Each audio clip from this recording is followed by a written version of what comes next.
morning, everyone. It is a glorious day here today in Melbourne. Welcome to Marketing Munchies, the podcast that will satisfy your appetite for marketing knowledge in under 30 minutes.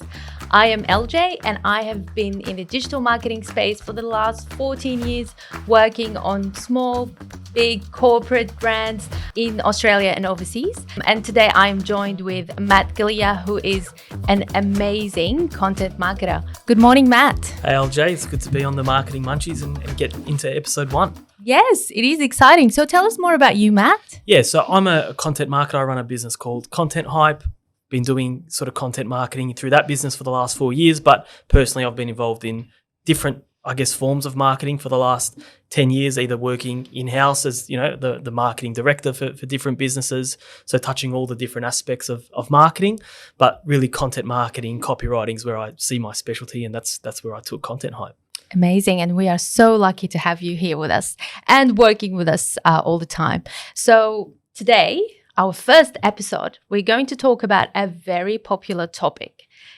Yeah, you guessed it. It's AI and particularly Chat GPT. Yeah. So Matt, as a content marketer, what do you think of Chat GPT or any other AI tool? Yeah, so I spent a bit of the summer break, playing with a few of the different AI tools, and I brought my experience as a copywriter to that whole experience, and you can see that AI is going to play a massive role in the way that people definitely create content, moving forward.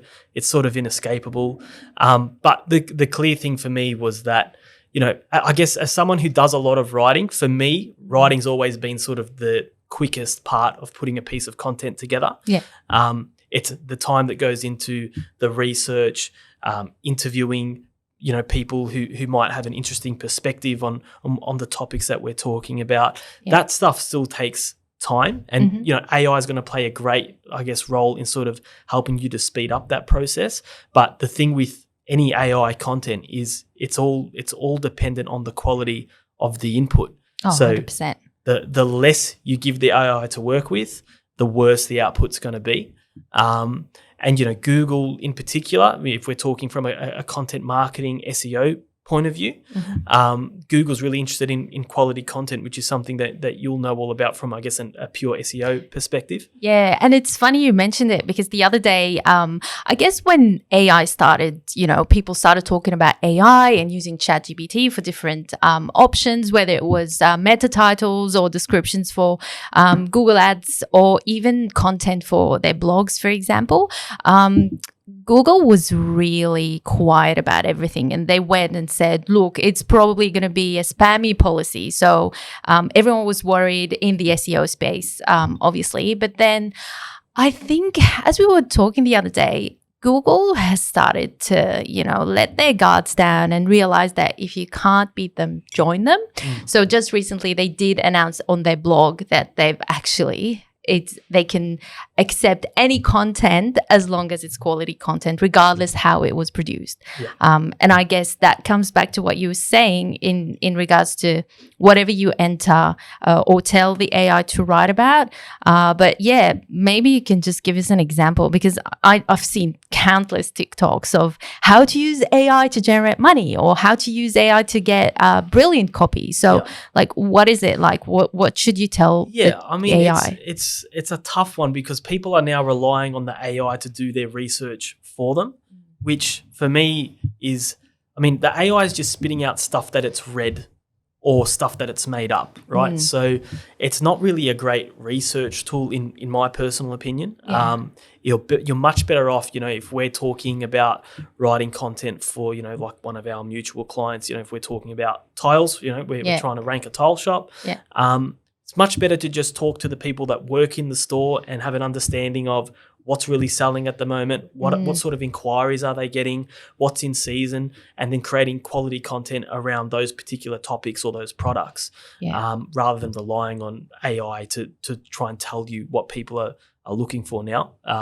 Because, ultimately, even Chat GPT, its data is only up to, I think, 2021. Correct. It's not going to give you the most real world relevant information. It might be good if you're looking at something a bit more historical, Yeah. but typically I think it's always best to go and actually have a conversation with someone, whether there's someone who's dealing with people who are buying in this space or dealing with someone who is looking for these services, so that you can actually pick their brain and understand what pain points they have. Yeah. And then once you have all that information, I think AI can definitely help you scale the content production process, or once you've developed a really solid piece of pillar content, the AI can help you perhaps, very quickly generate, a lot of, or social media copy that you might be able to use using that pillar content as, I guess, your root piece of content. Yeah. But yeah, I think it's like I said, as a copywriter, for me, the actual writing task is always sort of the quickest part of the job. Yeah. It's all the work that goes into preparing to write that takes the longest. And, that's still something that I think to get the real human perspective on something still takes time, because it involves conversations, it involves reading, things like Reddit or forums or that sort of stuff, and getting a feel for what are people saying about this product, or what are people's pain points in this space, and how am I going to craft something that speaks directly to those pain points, and therefore makes them a bit more intrigued about how this particular solution can get them where they need to go. And that's exactly right, because from an SEO point of view, because I was having this conversation with someone the other day where he was saying, Google is just getting so crap, because there are lots of blogs out there and lots of information out there on the internet that unfortunately you can't get it verified. Yep. And I think, the more TikToks that you actually watch, or YouTube shorts, or Instagram Reels, people are talking about their experience testing AI's knowledge in a way. And I think from an SEO point of view, again, what you want on your website is for people to find the information that they are looking for, so answering their questions, hence why you should understand their behavior, what they're looking for. And I think, yes, AI would definitely give you that information, but at the end of the day, it's exactly what you said. If you don't talk to your customers, or in a tile shop, that the example that you mentioned, if you don't have that information, people are just going to bounce off your website, and people are not stupid. Yeah. We are not stupid. I guess you can tell when, something is written for computers, or it's written for human beings. And we've just become smarter and smarter in identifying the right piece of content versus any content that is written just for the sake of ranking. So even when people bounce off a website, that does affect the quality of your website behavior in Google's eyes.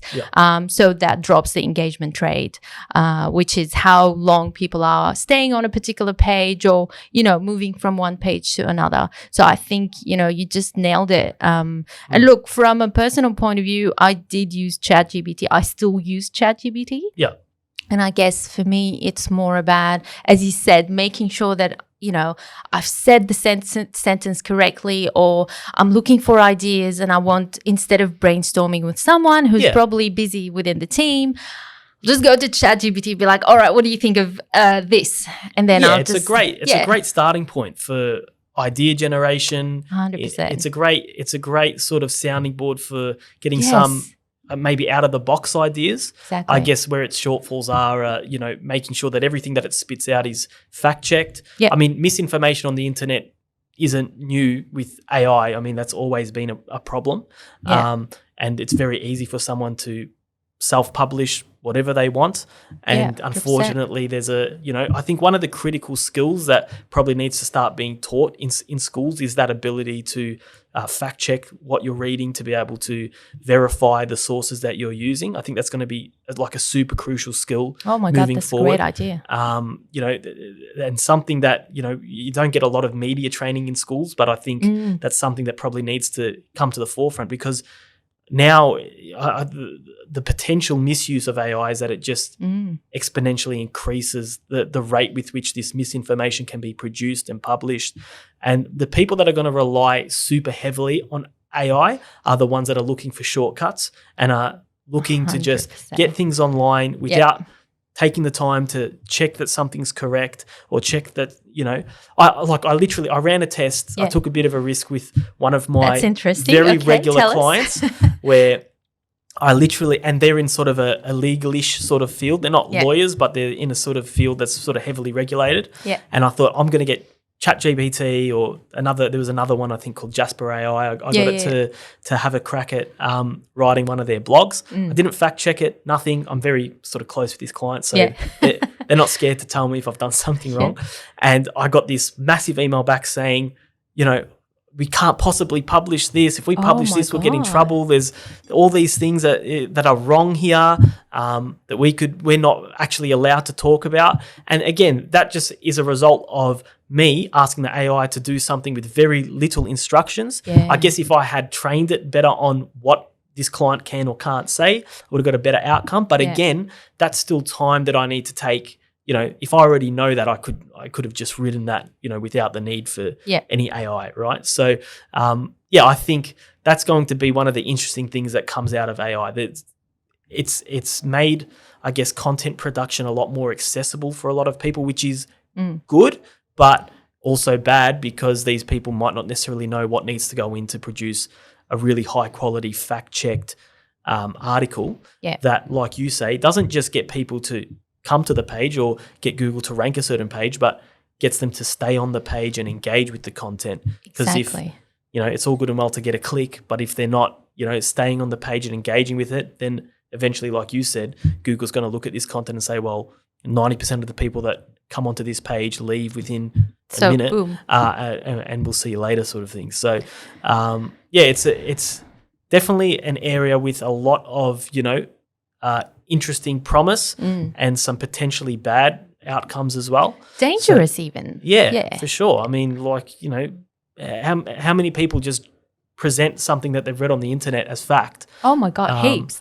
Just in the last 2 years, we don't want to talk about them. We won't say but in the last 2 years. Not that C word, the other C word. But yeah. Yeah, it's just... You're right. It's just the facts, and people will argue with you even if you're an expert. And I'm sure it happens to you all the time, and it happens to me all the time when someone has read something on the internet and they come and then just argue with you on facts. And you're like, but hang on a second. I've been doing this for so long. I read this about this topic like so many times per day, and I watch all the latest, and you can't just be arguing with me. And I think you're right in that sense, in some industries more than others, like the example that you gave about an industry that's heavily regulated. And then I was watching a video the other day where GP actually did a similar test and gave symptoms to the AI, and it gave him a diagnosis, and then it was like, oh, that was a correct one. So he was really impressed. But then when asking for how did you get that, what are your sources, AI started creating all those documents that didn't even exist, research that didn't even exist.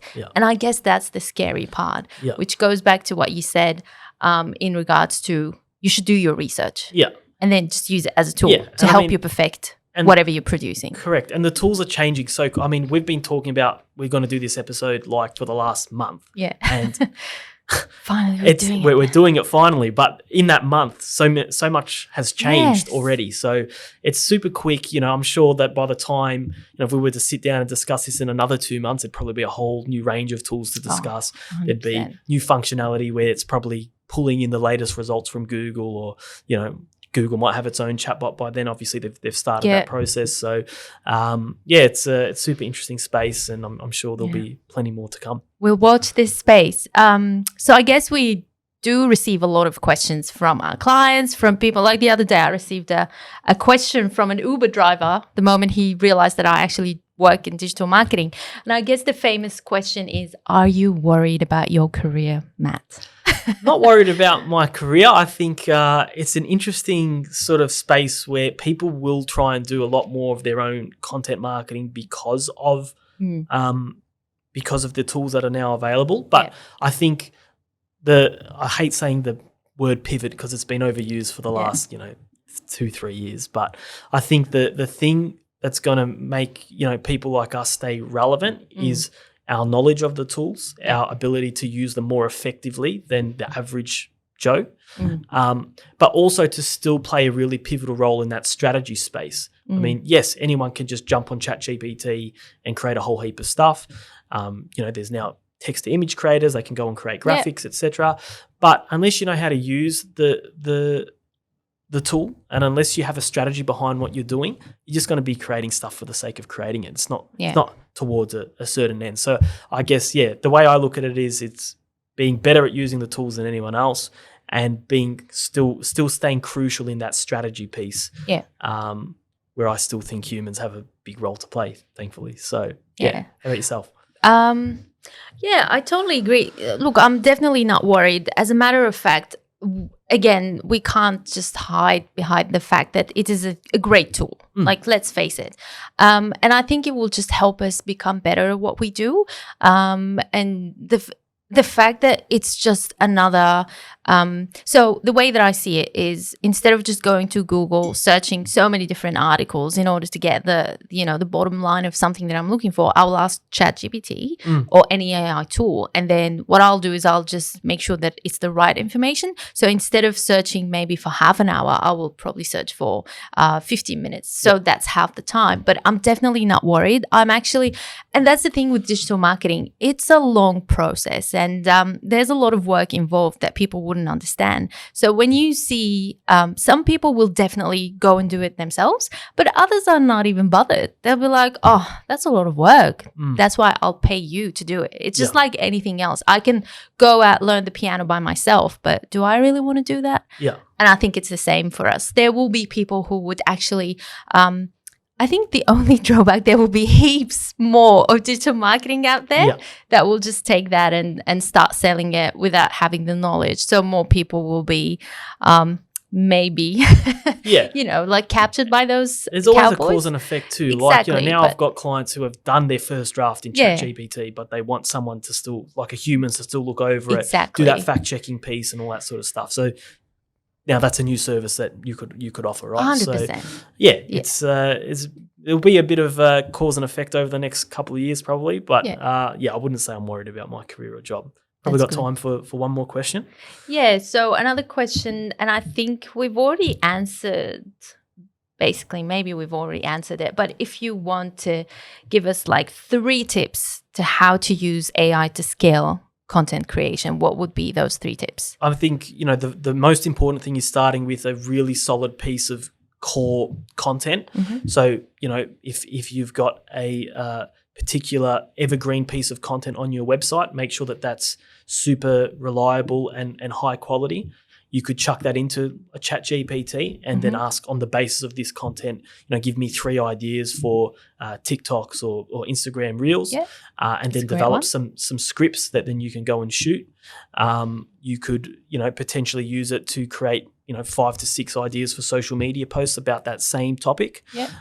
So I think where it's really powerful is taking the core content and then giving you all the other pieces you need to get that out there and promote it on social media, create Google ads based on this content, copy for Google ads, whatever. So, but it all starts from having something super high quality to begin with. So I'm not sure if that's, you agree with that. Oh, 100%. And it's just doing the research, just like anything else, feeding it into the AI tool, getting that information, rereading it, and just using it. And I think it's a good tool if you want to create social media content. It will give you the ideas. I personally use it for my LinkedIn or even social media ideas.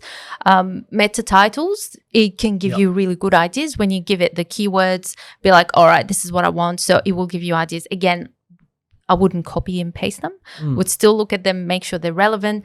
And I think the third thing would be just any small piece of content, a caption for social media or a description for Google Ads where you've fed it all the information that you wanted, and you're like, can you just make it better? And I think this is where it fine tunes. It's just like having a personal assistant, to be honest, like a very smart personal assistant to help you out. So I would definitely do that. And and even with the images, for example, I've seen beautiful creations, graphic design. I'm still not across how to make those. Wow, that is insanely good. So I think, but as you said, there are always pros and cons. It's just being, smart when you're using that tool, because at the end of the day, it's still a tool that we use, just how you use it. Yeah, perfect. Well, that's probably a good place to wrap up episode 1. So I'll let you do the honors, LJ. Well, thank you so much, Matt. Thank you so much, guys, for sticking with us. We hope it was helpful and it gave you a little bit of idea on where we stand and what you can do with an AI tool or Chat GPT or whatever.